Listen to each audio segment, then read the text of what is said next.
palengke mga beshi, may nakita kong naki-jumper doon. Hindi ko alam kung kuryente niya talaga yung dina-jumper niya dyan sa palengke natin dito sa loob ng Banaba mga beshi. Kayo talagang mahal lang ng kuryente dito, may additional lang tas nakiki-connect pa kayo sa hindi nyo kuryente. Mga beshi, be aware tingnan nyo yung mga kabid ng kuryente nyo baka mamaya may ibang nakiki-connect dyan, hindi nyo alam. So, always check mga beshi, yung mga kuryente nyo, i-check nyo, baka may iilan na pag hindi nyo kayo nakatingin o hindi kayo nakabantay, may nakiki-connect na hindi nyo alam na kapitbahay nyo or kung sino man, i-check nyo yan. Kasi natataka kayo bakit ang laki ng kuryente nyo, yung pala, yung buong barangay na kapitbahay mo, nakakonect na sa'yo. So, ayan. Kasi nangyari yan sa Tumana before doon sa tito ko, no. So, nagtataka siya, bakit ang laki lagi ng bill niya. Yung pala, yung buong kapitbahay niya nakakonect sa kanya. Magkano lang ang sahod niya ng mga panahon na yon. Kaya, nakakaawa pa yung magbabayad. Magkaroon po tayo ng konsensya, no, para hindi tayo malasin yung gumagawa niya. Lalo kang mamalasin niya, lalo kang maghihirap. Literal yan. So, ngayon mga beshi, no, yung topic natin ngayon is about, babasahin ko muna yung verse ng Proverbs, yung tinitle ko siya mga beshi, ng basura mo, ibulsa mo, o i-recycle mo. Yun yung title ko, kasi,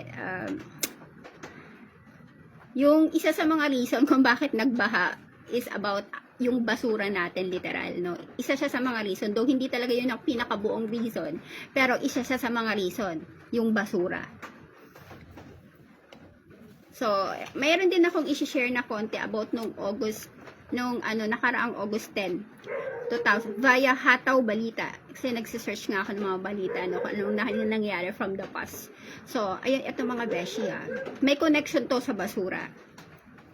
So, ayon sa Hataw Balita, ito ang mga lugar na grabe ang mga baha sa iba't ibang parte ng Luzon. So, yung DF Resorts Village, isinara ang kalsada dahil sa matinding baha sa Quezon City, sa Araneta Avenue, sa Barangay Tatalo. So, ito yung mga sinasabi, ito yung may mga matitinding baha, literal, na hindi kinakaya ng mga sasakyan. So, sa Valenzuela City, sa Maybibi Barangay, Marulas, pinilit pa nga ito ng mga motorista na pasukin. Kaya lang tumirik yung kanilang makina dahil talagang mataas yung tubig.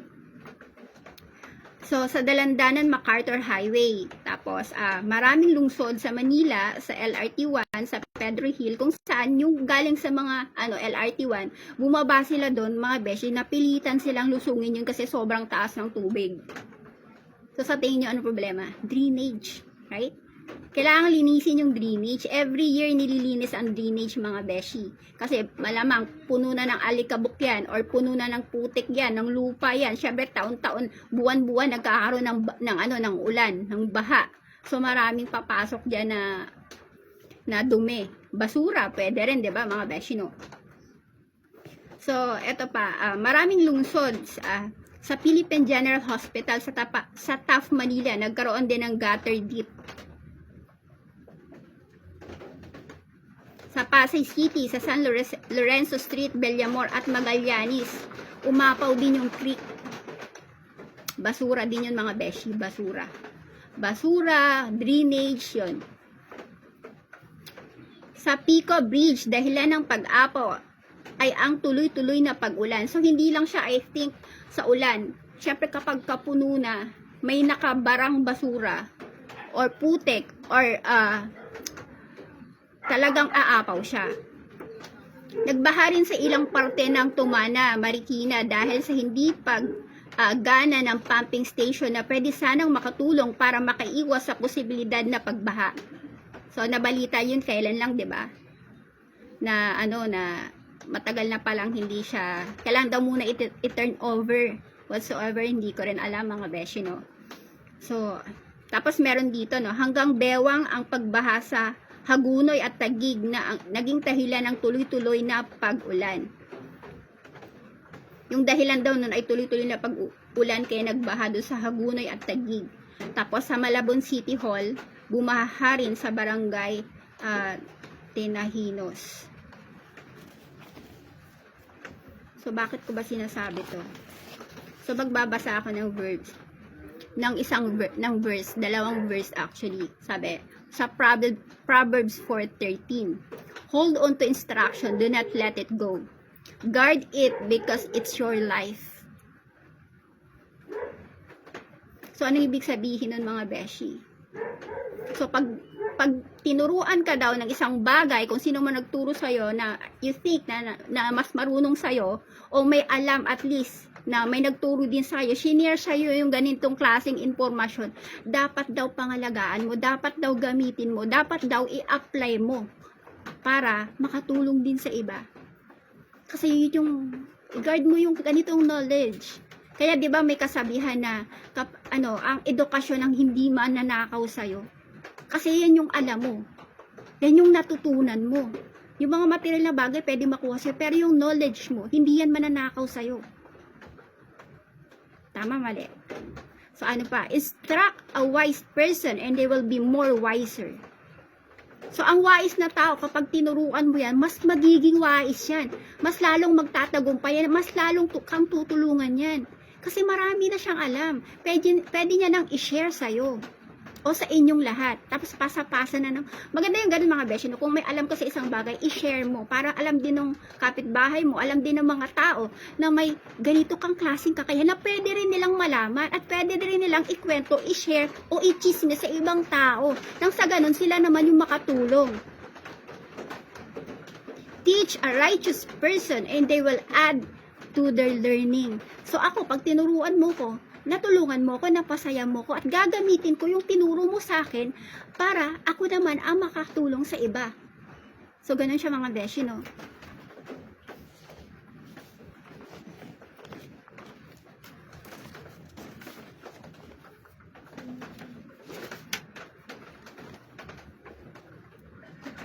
Tapos, dito naman sa Deuteronomy,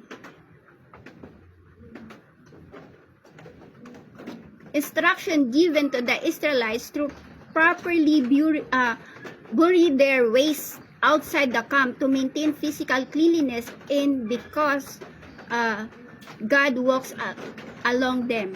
So, kumbaga, dapat daw yung mga basura natin, ibaon natin sa lupa, sa labas ng ating kampo. Para nang sa ganun, kunyari, may landfill ka dyan, may lugar ka na space na hindi mo naman ginagamit, no? Pwede mong hukayin yan, tapos dyan mo itapon yung basura mo. Kung hindi mo kaya mag-recycle, kasi, alam niyo mga beshi, meron kasing, dapat, alam natin mag-recycle. Like, for example, yung mga plastic bottles, sineseparate natin yan. Yung mga babasagin, sineseparate, nabibenta yan, nare-recycle yan. Yung, yung mga nabubulok, pwedeng gawing patabayan mga beshi, makakatulong ka pa sa mga halaman para mapataba mo. O pwede siyang kaning baboy kung meron kayong baboy, no? Niluluto nila yung iba. Before, may nangungolekta niyan before. Sa amin sa Ampid, may nangungolekta niyan. Tapos, yan yung pinapakain nila sa baboy. Dinadagdagan lang nila ng kangkong. Niluluto nila ulit. Tapos yun yung pinapakain nila. Tapos yung mga iba pang mga basura na hindi naman papers, ganun, cans, sineseparate, sinasagregate yan dapat.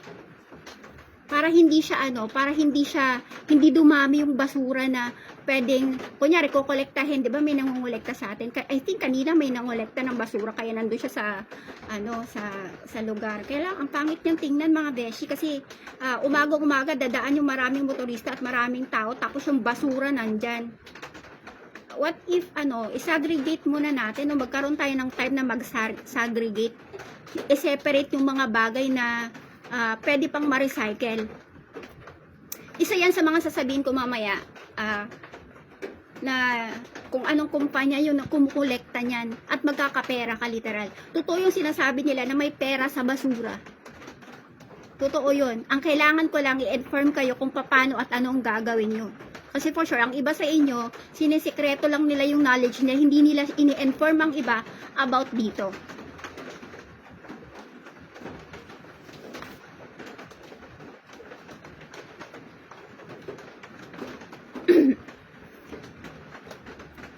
So, grabe ang nararanasan ng bawat lugar sa panahon ngayon. Halos maladagat na ang mga baha. 'Di ba? Nakita naman natin sa iba't ibang parte ng lugar sa Rodriguez, may namatay nga 2. Tapos dapat alam niyo doon sa sa Rodriguez, yung may bridge doon, dapat meron talagang dike doon mga beshi. Para pag umapa uli yung tubig, hindi maapektuhan yung mga tao. Dapat may dike doon. Yung buong yun. Kung kaya ng Marikina, dapat kaya din natin yung mga beshi, no? Sa akin lang naman is, to give additional knowledge para hindi maulit yung mga nangyari nung nakaraang araw.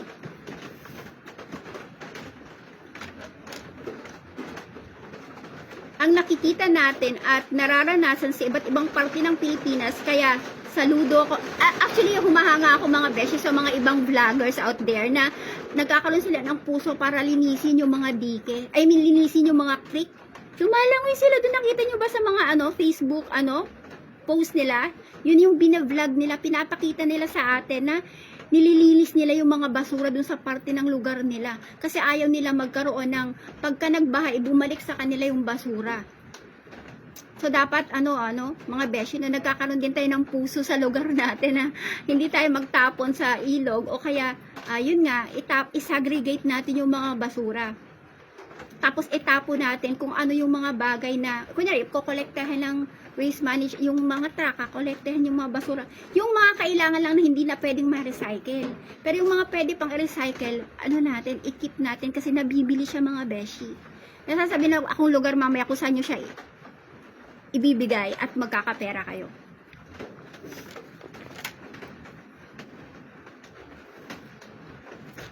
Ito yung mga tao na to, sila yung mga taong, sila yung walang suporta na nakukuha sa government na dapat pinapangalagaan dahil ang bagay na yan, kung tutusin, hindi naman nila talaga trabaho.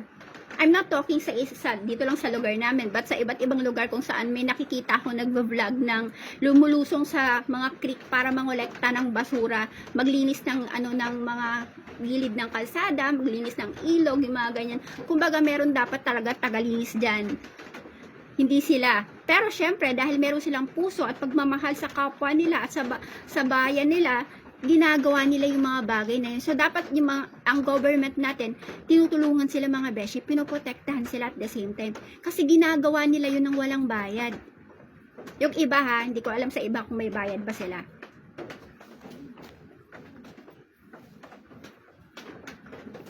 So, paulit-ulit kaming, ito mga beshi, paulit-ulit kaming kakalampag at mananawagan na mapansin ng ating gobyerno, no?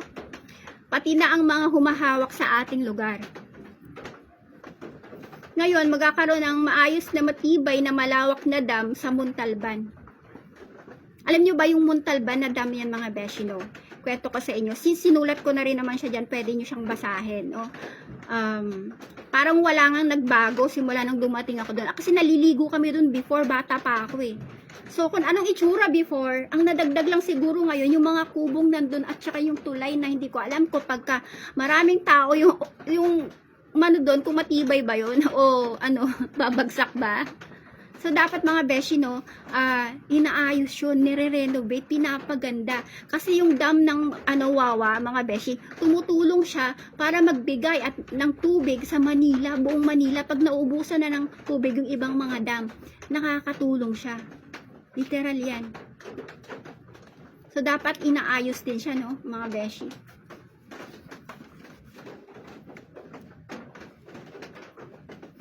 So, yung kwento, may nakita kasi akong video na may kwento tungkol sa Wawa Dam. So, naambanuda, nagbulol na. So, naambanuda siya ng, yung Wawa na yun, nung 1968 pa. So, parang may kwento dyan before, no? So, hindi siya, tapos nagpagawa ng panibagong dam, tapos naiwan lang siya. Pero, tuloy-tuloy pa rin siyang nakakaipon ng tubig, kasi may tubig na nanggagaling sa bundok doon na pupunta, mga beshi, no? So, meron pa rin siyang gamit, hindi siya talaga, hindi siya basta nilagay lang dyan ng Diyos. Tsaka may mga bundok siya.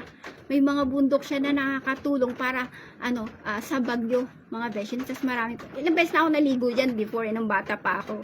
Meron pa nga kami kasamahan na nalunod dyan. Pero may kwento naman daw kung bakit nalunod, no? Hindi ko alam kung totoo yun, so hindi ko na siya ikikwento.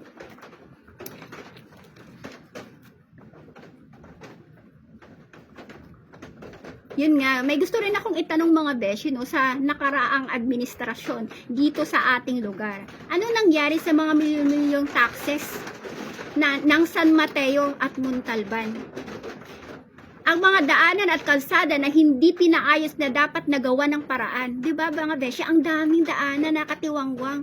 Tapos yung mga maayos, yun ang sinisira at yun ang inaayos uli. Di ba ang weird?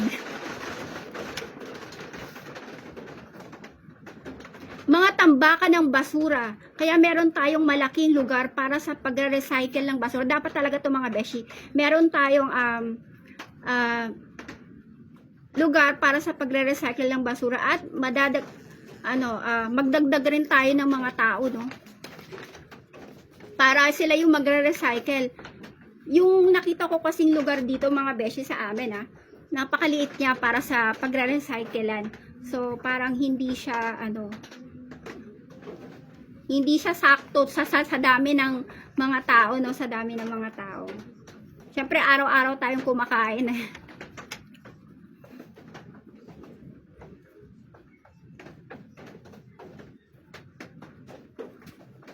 O kaya dapat mag-invest tayo mga beshi, no? Ang bawat bayan o lugar sa pangmatagalang solusyon. Kailangan natin ng pangmatagalang solusyon, hindi yung isang buwan lang. Kailangan natin ng pangmatagalang solusyon. Ano bang dapat natin gawin para yung mga basura natin, no, mga beshi, no, hindi mapuno yung ating landfill. Nabalitaan ko rin mga beshi, no, noong August 2025 pala. So, hindi ko alam kung nagkaroon na ba ng solusyon about dito na yung Maynila daw is balak magtapon ng basura sa San Mateo, which is hindi naman nagustuhan ng ating mayor, 'di ba? Kasi mga beshi, hindi talaga sila pwede magtapon ng hindi sila nagpapaalam sa ating sa ating administrasyon dito. Which is bawal yun, may batas na ganun mga beshi. Tayo bilang citizen ng San Mateo Rizal ay pwede po tayo magkaso sa kanila.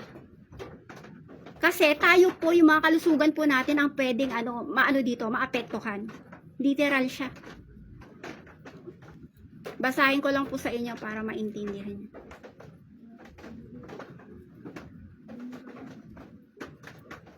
So, sabi po dito, mariing tinutulan ng lokal na pamamahalaan ng San Mateo Rizal ang paglilipat at pagtatapon ng basura mula sa lungsod ng Maynila sa San Mateo Rizal landfill noong August 2025. So ayon sa lungsod ng Maynila, ginagawa ito alinsunod sa direktang ng Metro Manila Development Authority or MMDA. So silang nag-utos mga beshi na ilipat ang operasyon dahil sa pagsasara ng Nabotas landfill. So hindi natin kasalanan yung mga beshi, no?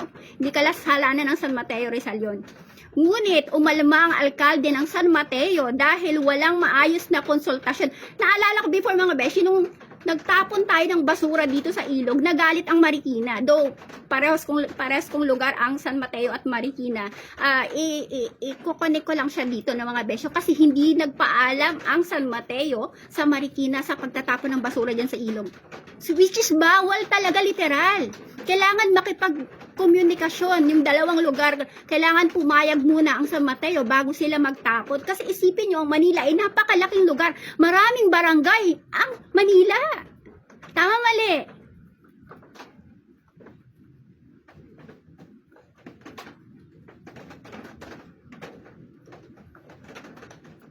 At ang mga detalye ng issue.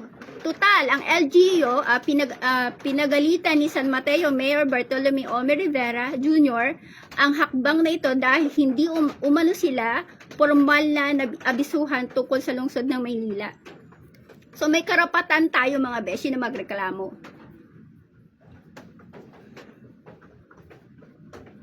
Dapat sa huli ko nasasabihin yan, pero may kinalaman siya. So basahin ko lang yung batas para dyan mga beshi, no? Ang pangunahing batas sa Pilipinas na nag-aatas na nagbigay daan sa bawat lugar na magkaroon ng sariling pasilidad sa basura ay ang Republic Act No. 9003 o mas kilala bilang Ecological Solid Waste Management Act of 2000. So may batas ang Pilipinas, bawat lugar dapat may sariling waste management. Hindi ito tinatawag na tapunan sa lumang kahulugan gaya ng open dump site na bawal na sa batas. So, kundi modernong pasilidad para sa tamang pagbubukod o pagre-recycle o paglipat ng basura. Ilan ang ospital doon sa Manila? Marami. Ilan ang schools doon? Marami. So, ibig sabihin mga beshi, no, kapag ang barangay, sobrang daming barangay sa Maynila, kapag ang isa sa mga barangay ay wala nito, dapat daw meron ito. So, dapat magpatayo sila nito sa bawat barangay nila. Materials Recovery Facility o MRF sa bawat barangay. So, ayon sa Section 32 RA 9003, obligasyon ng bawat barangay o grupo ng magkakapitbahay na barangay cluster na magtayo ng sariling Materials Recovery Facility. So, tayo din, dapat meron din tayong ganun, bawat barangay. Kailangan natin magkaroon ng magsasagregate ng basura. Para hindi naman agad mapuno yung San Mateo landfill natin, mga beshi. Para hindi inaanod yan, para hindi yan napupunta sa mga ilog at kung saan-saan. Kailangan nating isagregate yan, every barangay. So, ang MRF ay pasilidad kung saan tinatanggap, pinaghihiwalay, sort, pinoproseso at itinatago ang mga basurang maaari pang pakinabangan.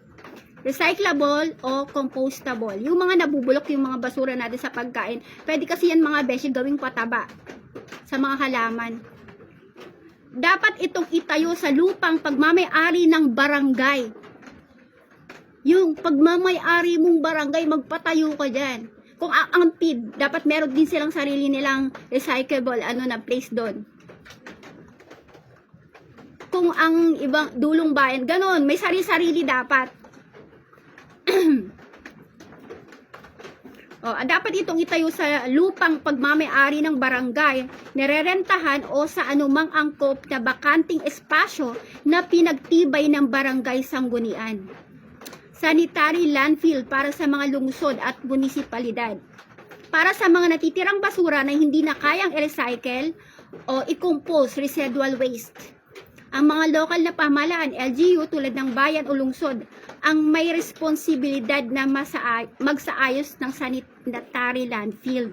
Ito ang ligtas na makalikasang engineered na pasilidad para sa huling pagtatapon ng basura kapalit ng lumang open dump site na mahigpit na ipinagbabawal sa ilalim ng Section 7. Baka ang alam lang nila is yung Section 7 lang. Hindi nila alam na dapat, bawat barangay nila dapat may sarili silang MRF.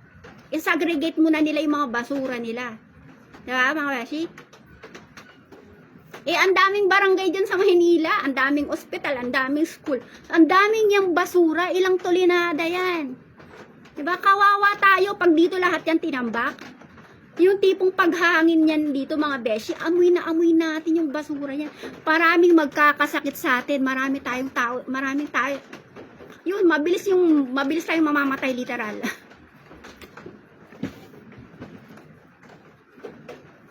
Yung paghahati ng responsibilidad sa pamamahala ng decentralization.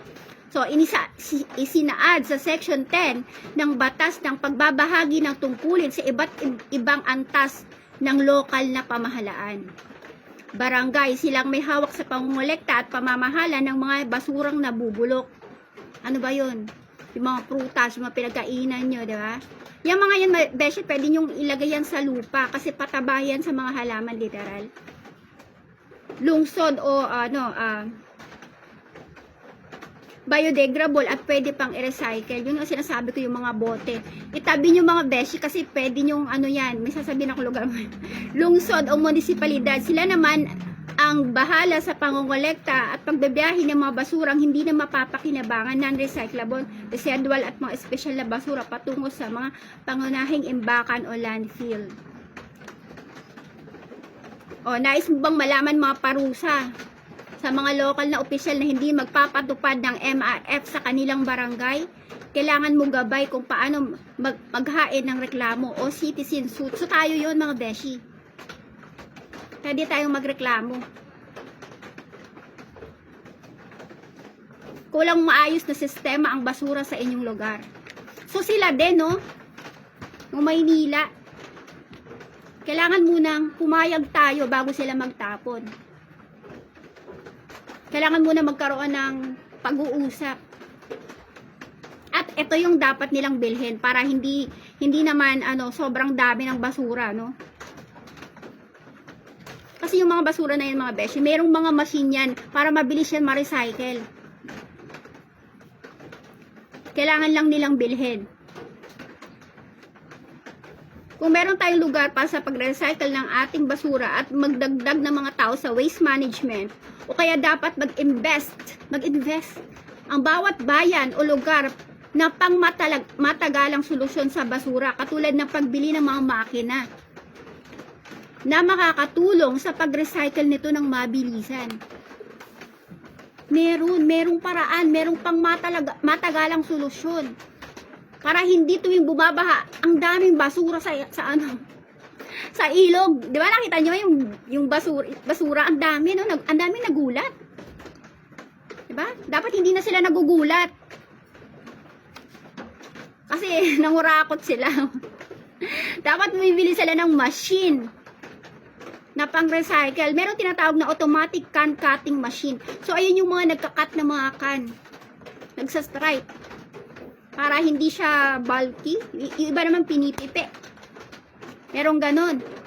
So, meron din small plastic bottles and paper recycling machine. So, ilalagay mo lahat ng mga plastic doon. So, yung machine na mismo ang magdudurog doon. Kasi paliliitin niya ng sobrang liit yon.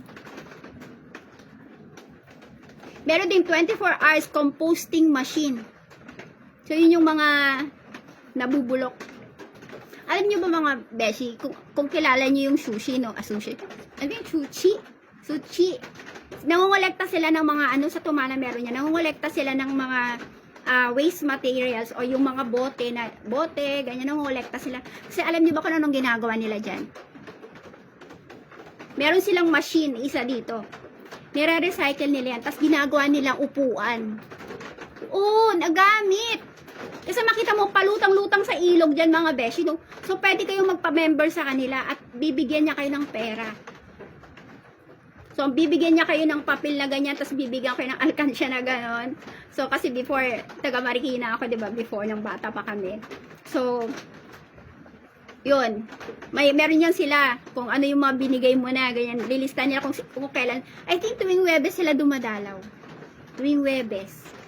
O yung mga taga Marikina dyan, magpa-register kayo kasi minsan namimigay din sila ng bigas, mga beshi, no, ng mga canned goods, mga ganon. Namimigay sila. Kasi yung ibang mga upuan, mga beshi, hindi ko alam kung binibenta nila or lahat ba yun, inaano nila, dinodonate sa mga schools. Ginagawang upuan literal. Pwede din gawing mga beshi, hollow blocks. Yung iba ginagawa nilang hollow blocks. Yung mga ibang basura. O, isipin nyo nga. Ma-incheck yun. Bakit tayo, yung government natin mismo, hindi bumili ng malakihang ganun para yung basura, hindi naman pakalat-kalat sa ilog? Diba? Akala nyo ba yung mga bibili nyo na nabibili nyong mga yung parang pataba, galing yan dun minsan eh. Ginagawa nila, tapos binibenta. Sila kumita ng pera. Ikaw hindi mo alam na pwedeng gawin. Yung government natin, yung lugar natin na ito, pwedeng bumili ng mga machine na ganun. Tapos pwede natin yung pagkakitaan yun. Magiging naalala nyo yung sinabi ko na insurance for yung sa mga tao. Tuturuan natin sila kung paano yung gagawin. Tapos yun sila ang gagawa nun. At the same time, sila na rin pag may nakabili nun, meron silang parte doon. Pati yung government natin may parte doon. Hindi para siyang, alam yun, na extra fund tayo, galing sa malinis na paraan.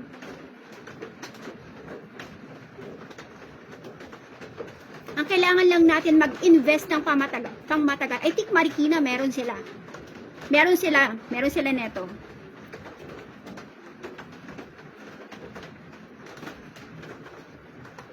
So, dapat nating mag-invest sa mga ganitong bagay.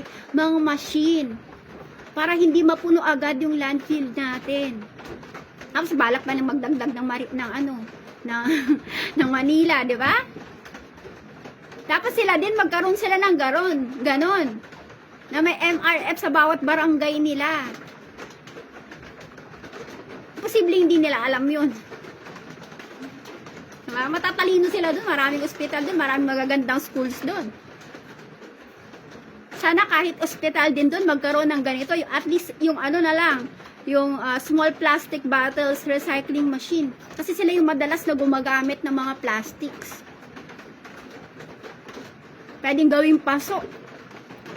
Diba yung mga ospital dyan, kahit dito sa atin yung mga ospital dyan, bumili kayo ng machine nyo. Yung mga private hospitals dyan. Para hindi tuwing kukunin ng, di ba, ang daming basura na kinokolekta palagi. Gawin yung total naman marami na kayong kita eh. Bumili kayo ng ganitong klaseng machine para ma-recycle yung sarili nyong plastic. Yung iba pa dyan, delikado. At least itong machine na to, mayroong pinapatak dyan na para hindi yun hindi, kumbaga, may something na nilalagay dyan para yung plastic na sobrang lumiliit siya ng gano'n, no? Pag sasama-samahin. May gano'n mga beshi, pwede nyo i-research yan sa YouTube para magkaroon kayo ng additional knowledge, no? I'm talking about sa lahat. Dapat may sarili kayong machine na ganito. Bumili kayo. Hindi yung puro kayo kurakot. Mag-invest kayo ng mga ganito para sa bayan nyo, para sa lugar na sinasakupan nyo, para hindi masyadong maraming basura. Actually mga beshi, iilan lang ito sa mga machine na dapat meron ang lugar natin. Iilan lang to. Ang bawat lugar, bayan, para hindi maitambak o maitapon ng basura kung saan-saan, totoong may pera sa basura, di ba? Yun nga yung sinasabi ko, pwede siyang gawing upuan, pwede siyang gawing hollow block paggawa mo ng bahay mo. Pwede. May nakita akong ganun, mas matibay pa, I think yun. Ano pa siya, hindi pa siya madaling masunog. Ginagawa na sa ibang bansa ito mga beshi. Bakit hindi natin pag-aralan at gawin natin dito sa lugar natin para hindi maraming basura? Para hindi nakakalat kung saan-saan yung mga basura, ang pangit tingnan. At ang baho pa, syempre, may mga taong dumadaan, lalo na mga bata eh. Hindi pwede sa mga bata yan, mga beshi.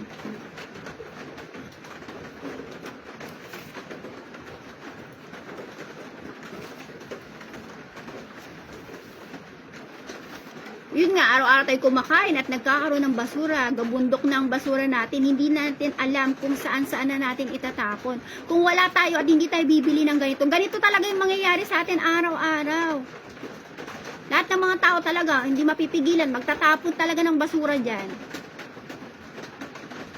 Dapat bigyan natin ng solusyon. Diba? Alam niyo ba sa ibang bansa, kapag magtatapon ka ng basura sa kanilang machine, ay magkakaroon ka ng free meal. Oh, free meal. Pwede kang mag-grocery gamit ang coupon. Kasi yung meron silang tinatawag na vending machine, no? Reverse vending machine yung tawag, na ilalagay nila yung bote doon. Kung ilan yung bote nila, may coupon na lalabas. Pwedeng, may ipon lang yun sa pangalan mo. Tapos, pwede mo siyang gamitin pang grocery. Pwede, yung iba naman, may points siya. Yung iba naman, literal na pera. Alam mo yun? Ginagawa nila, alam nyo kung bakit nila ginagawa yun. Kasi ginagamit nila yung mga recycle item na yan para maging energy. Lalo na sa mga malalamig na lugar. Ito siya mga beshi, no? Ang tawag ng iilan dito ay reverse vending machine. At ang mga bansa na gumagamit nito ay ang Germany. So, alam niyo ba sa Germany, pag bumili ka ng mineral water doon, humahalaga siya ng 0.25 euro. So, ang gagawin ng reverse vending machine na yan, or yung kanilang administration, siya, siyempre dumadami yung basura, kinakalat lang eh. So, ang ginagawa nila, para mainganyo ang mga tao na magbalik ng bote sa kanila, pag binalik mo yung bote mo ng mineral, libre ka na sa susunod mo na nakuha ng tubig. Ganon. O O syempre, kunyari ako, bibili ako ng mineral water ng ganyan, tapos ibabalik ko. So, bibigyan ako ng panibagong mineral. Libre na, hindi na ako magbabayad. Ganun yung ginagawa sa Germany. Para walang nakakalat na basura. Nag-iisip ang government nila kung paano maliliyasin ang pagkalat ng basura kung saan-saan. Tapos meron din silang reverse vending machine na yan. Sa Norway, mga besya, meron silang part ng system kung saan ang pagbabalik ng mga plastic ng bote at lata sa automatic machine ay nagbibigay ng agarang pera. Yun yung mga lata. Diba, incan, bumili ng incan coke, kung ano-ano man dyan na incan. Yung mga sa sardinas. So, pagka binalik mo yun sa Norway, meron silang system doon, or machine, pag nilagay mo doon, may lalabas doon na pera. May ano, kumbaga, meron dong nakasulat kung yung bote, magkano siya.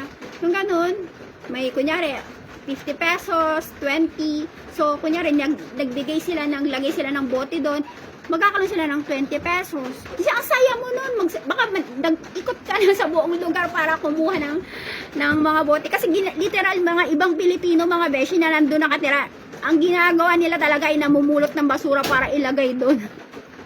So, sa lugar nila, kung hahanap sila ng mga plastic bottle, tapos pag pupunta sila dun sa lugar na yun na merong reverse vending machine, ihuhulog nila lahat yun doon. So, syempre, ang dami lang makukuhang coupon, ang dami lang makukuhang pera. Yun naman yung gagamitin nila sa pagbili ng pagkain sa grocery. O, di ba, ang talino ng Pilipino?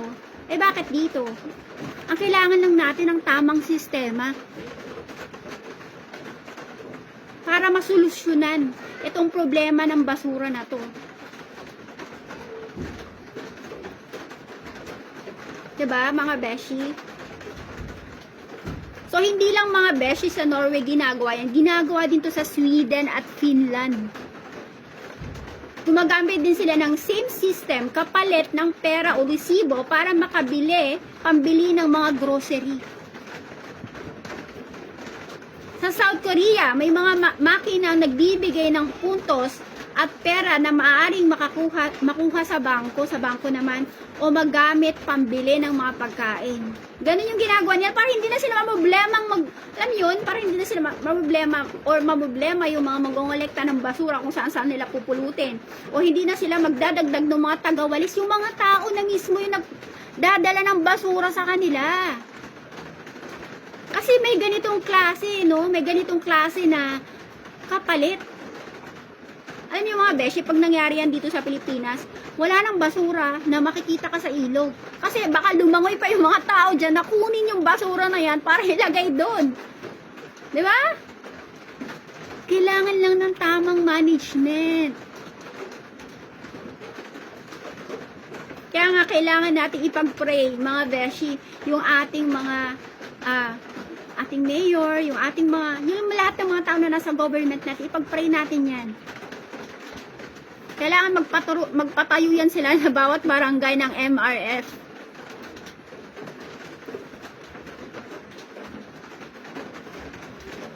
So, meron din ito sa Australia. May paraan din sila ng ilang estado kung saan binibigyan ng cash voucher ang bawat bote o lata na may ibabalik. Siguro hindi siya ganun kalaki, pero at least meron. Tingnan niyo yung mga bansang yan, mayayaman yan. Diba?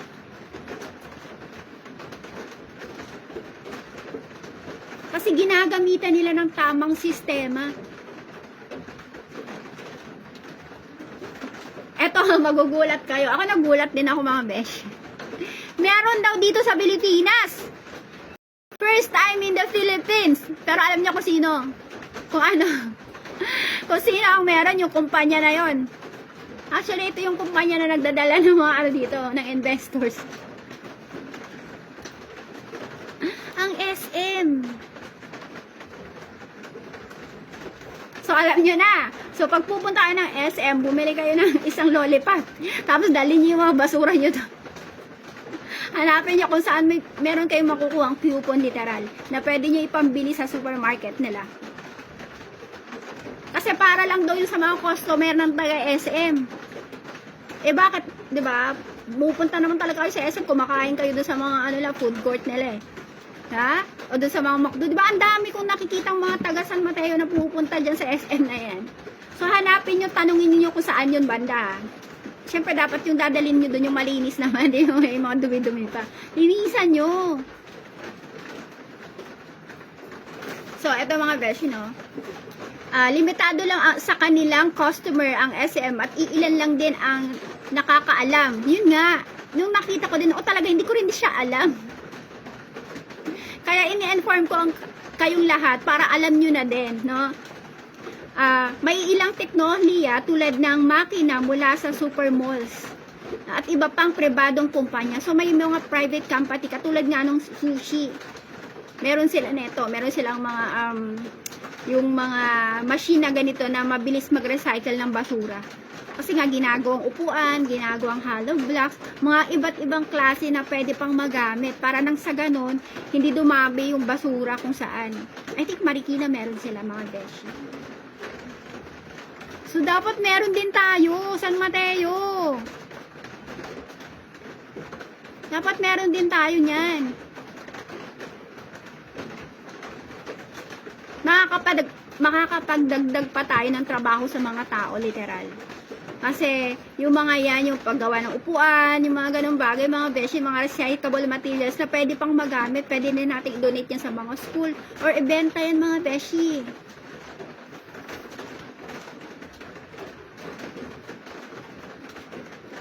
Yun, sabi dito sa SM, ang SM ay nagbibigay ng eco rewards at puntos.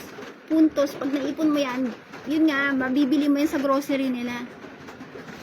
So pag pumunta kayo ng SM, tanungin nyo kung saan dun banda. At magdala kayo ng sangkatutak na plastic bottles. I think lahat ng SM mga beshi may ganyan.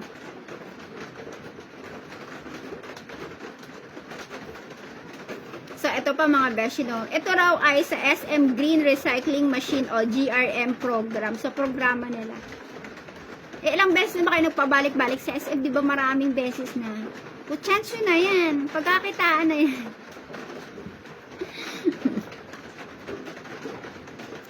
Sabi sa Proverbs 1-7, which states, the fear of the Lord is the beginning of knowledge. But fools despise wisdom and instruction. Means true learning starts with honoring God and being willing to grow. Ito nga, ito mga besh yung sinasabi ko sa inyo. Sinishare ko sa inyo yung mga kailangan yung malaman. Na dapat meron tayo. Na dapat bawat barangay, may sariling MRF. Nire-recycle yan yung mga basura na yan. Yung mga nabubulok, dinidecompose yan. Pwede yan patabay, baon nyo sa lupa mga beshi. Huwag nyo nang pahirapan yung mga sarili nyo. Alam nyo ba yung mga dahon, mga po yung dahon mga beshi, nung unang panahon, ginagamit yan sa paggawa ng bricks. Kaya matibay yung mga ano nila, mga simbahan nila. Yung lupa, i-search nyo din kung alam. Nalagyan mo siyang konting tubig, tas yung lugar natin, di ba? Yung lupa na parang kulay pula. Matibay na lupa yun mga beshi, yun yung tinatawag na clay. So, lalagyan mo yung mga pinatuyong dahon dyan. Tapos, lalagyan mo, hahalo-haluin mo yun. Matrabaho siya, pero, hindi ka nag-cost ng sobrang daming basura. At the same time, nagkaroon ka pa ng sarili mong hollow blocks na matibay. Mas matibay pa sa hollow blocks na nabibili mo sa mga sa mga hardware. Literal, mas matibay yun. Gawa sa clay. Yun yung ginagamit na bricks na unang panahon sa mga simbahan, yung mga lumang simbahan na hanggang ngayon nakatayo pa rin. Yung mga tulay na ginawa nung unang panahon, gawa sa clay. Gawa sa sa mga tuyong dahon. Gawa sa mga bato natin dyan sa tabi-tabi. Doon siya ginawa. Pero ang tibay, nakatayo pa rin hanggang ngayon. Kung pagaganahin lang natin yung utak natin, yung pinag-aralan natin, di ba? Kesa ML ka ng ML dyan. Search ka, alamin mo kung anong pwedeng, mag-share ka kung anong pwedeng sa tingin mo, makakatulong sa kapwa mo, i-share mo, magbigay ka ng another information. Kasi pagka ganun daw, beshi, no, na tumutulong ka sa kapwa mo, tumutulong ka sa, may maganda kang hahangarin na tumutulong ka, i-bless ka ng Diyos. Ang Diyos yung magre-reward sa'yo.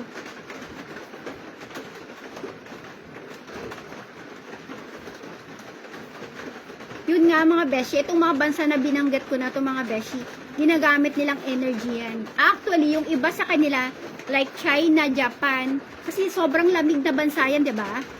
So, kung gagamitin din natin yan sa atin, no, mga beshi, no, hindi tayo mamamblema kakabayan sa Meralco ng kuryente. Literal. Kasi ginagamit siya as energy sa basura.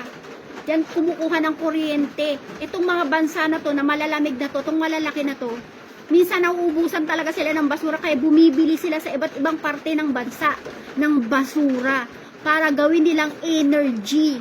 Biruin mo yun?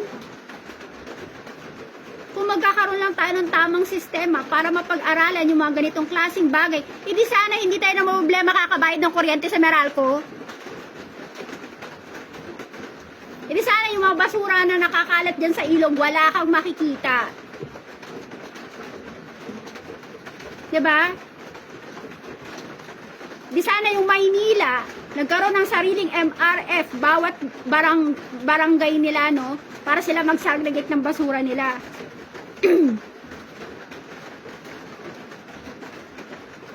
Ganun kasi siya mga beshi.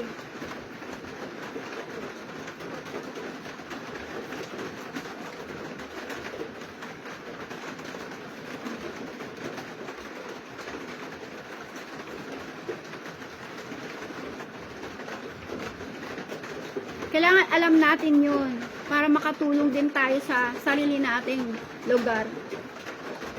Para hindi tayo tapon ng tapon kung saan ang basura.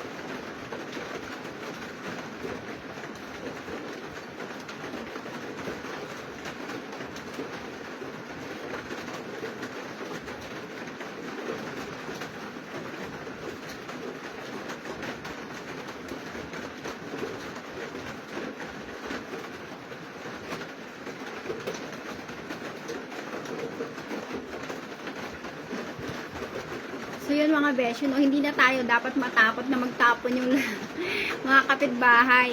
Kasi bawal talaga siya literal. Kailangan muna may pagkakasunduan. 'Di ba? Nung nagtapon tayo dun sa pinsan kong Marikina, nagalit yung Marikina literal. Nabalita pa yun, 'di ba? Kasi bawal talaga siya. Dapat ini-inform muna natin yung kapitbahay natin na magtatapon tayo ng ganitong klaseng basura, ganito karami, at kung papayag pa sila.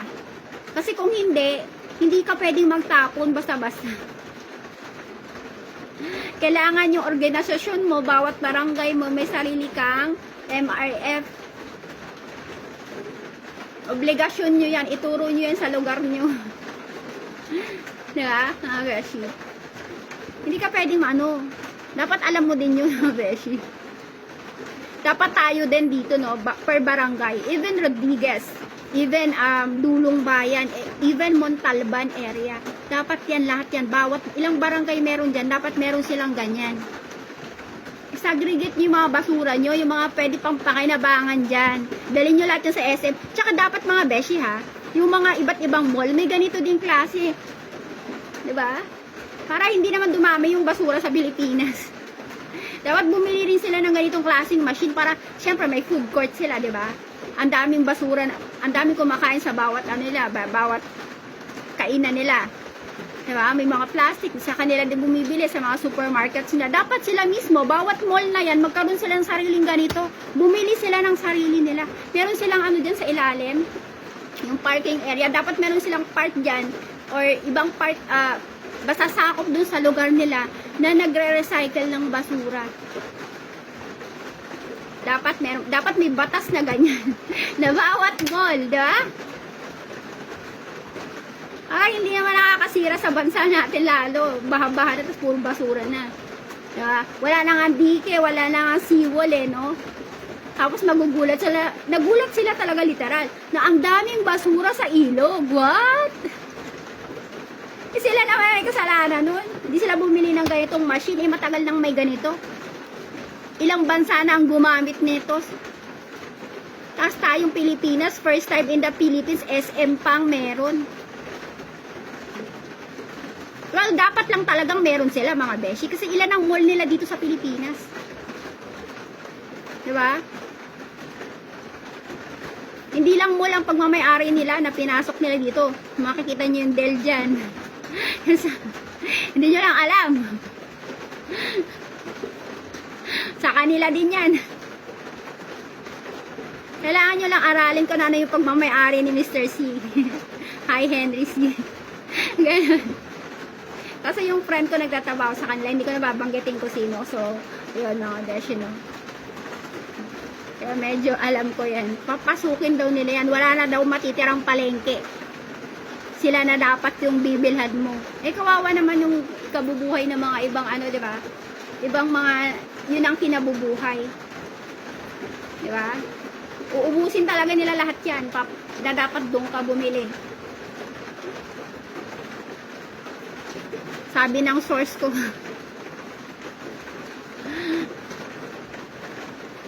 At sa Marikina, gagawin din nila yan.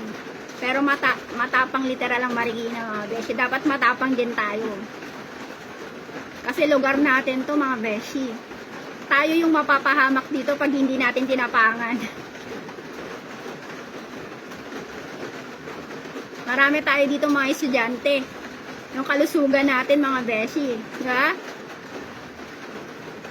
Narinig nyo ba yung about dun sa sahod na 755?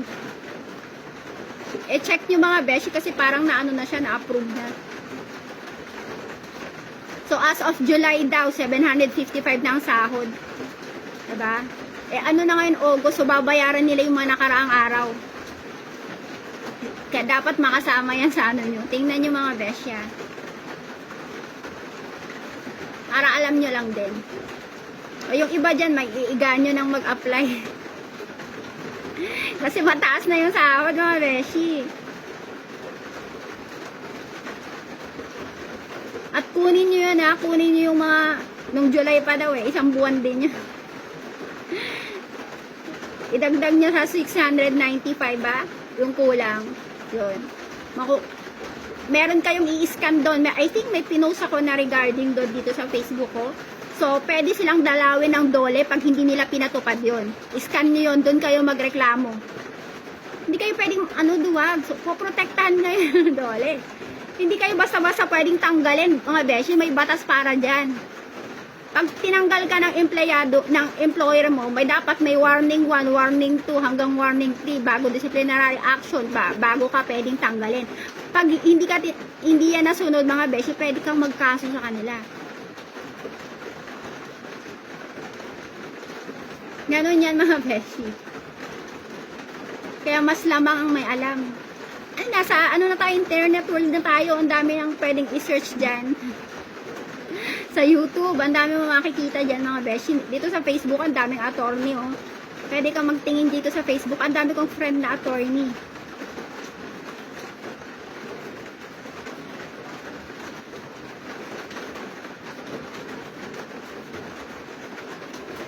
Bukas mas maganda yung magiging topic natin, beshi, kasi may mga namatay na.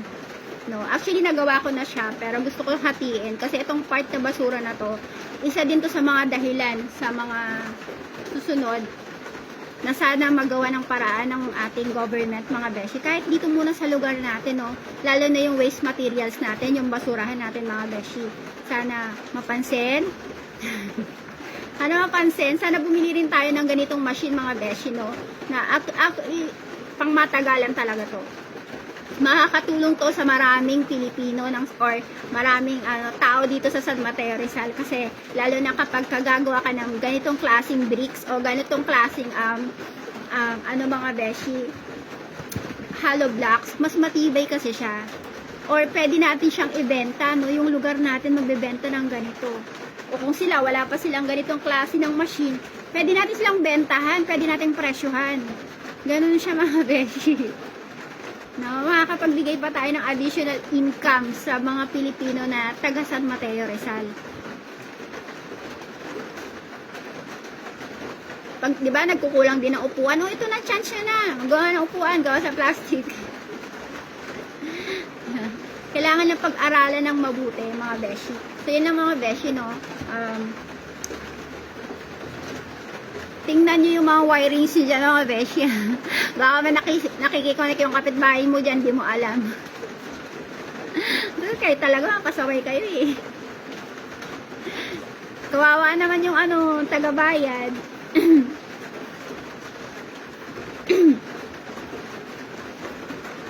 So, meron akong verse.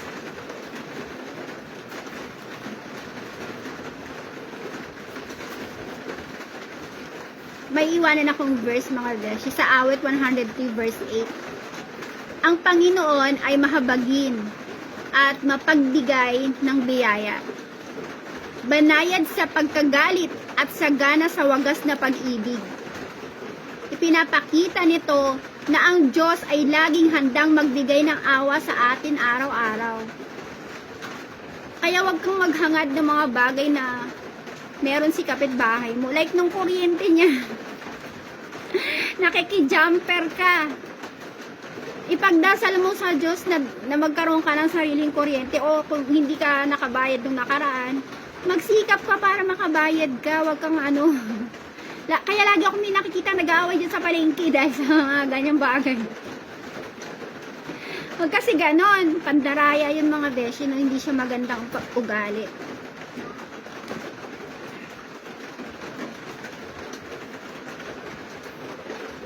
So, ayun lang mga beshi. Tandaan nyo yung dalawang utos ng Diyos.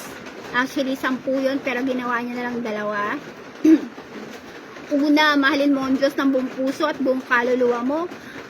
Pangalawa, mahalin mo ang iyong kapwa kung paano mo gustong mahalin ang sarili mo. Kung ayaw mong ginajumperan ka ng kuryente, wag mo din gawin sa iba, 'di ba? Para patas. Mga beshi, no? Yun lamang. God bless and ingat po kayo palagi. Bye-bye.